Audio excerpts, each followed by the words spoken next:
Sun டிவியில் எல்லாத்துக்கும் most favourite serial அப்படின்னாலே அது செல்லமே செல்லம் தான். ஸோ இந்த சீரியல் ஸ்டார்ட் பண்ணி 1 இயர் கூட கம்ப்ளீட் ஆகவே இல்லை. கடந்த செப்டம்பர் 15, 2025 தான் இந்த சீரியலை ஸ்டார்ட் பண்ணியிருந்தாங்க. ஸோ அதுக்குள்ளார இந்த சீரியல் முடிவுக்கு வரப்போகுது அப்படின்ற ஒரு ஷாக்கிங்கான அப்டேட் கிடச்சிருக்கு. ஸோ இப்போ கிளைமேக்ஸ் ஷூட்லாம் எடுத்துகிட்டு இருக்காங்களாமா, இதுக்கப்புறம் சீரியலில் டெலிகாஸ்ட் பண்ண மாட்டாங்க அப்படின்ற மாதிரி ஷாக் கொடுத்துருக்காங்க. செல்லமே செல்லமே சீரியலுக்குன்னே தனிப்பட்ட ரசிகர்கள் இங்கே இருக்காங்க. கதையும் ரொம்ப சூப்பராகவும் ரொம்ப அட்வென்ச்சராகவும் போயிட்டுருக்கு. இப்படிப்பட்ட சூழ்நிலையில் எதுக்காக இந்த சீரியலை முடிக்கணும் அப்படின்னு பலருமே அவங்களோட ஆதங்கத்தை வெளிப்படுத்திட்டு இருக்காங்க. ஏன்னா இப்போ புதுசாக சன் டிவியில் பல சீரியல் வெயிட்டிங்கில் இருக்குது. ஸோ அதனால் இந்த serial first முடிக்கலான்னு plan பண்ணியிருந்தப்ப time ஸ்லாட்டாக மாற்றிருந்தாங்க.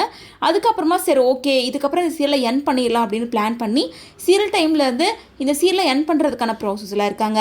Climax ஷூட்லாம் எடுத்துகிட்டு இருக்காங்க. இந்த மந்த் எண்டுக்குள்ளாரே இந்த சீரியலை முடிக்கிற மாதிரி பிளான் பண்ணியிருக்காங்க. ஸ்டார்ட் பண்ணி 6 மந்த்தில் இந்த சீரியல் முடியறது பலருக்கும் ஏமாற்றத்தை கொடுத்துருக்கு அப்படின்னு தான் சொல்லணும்.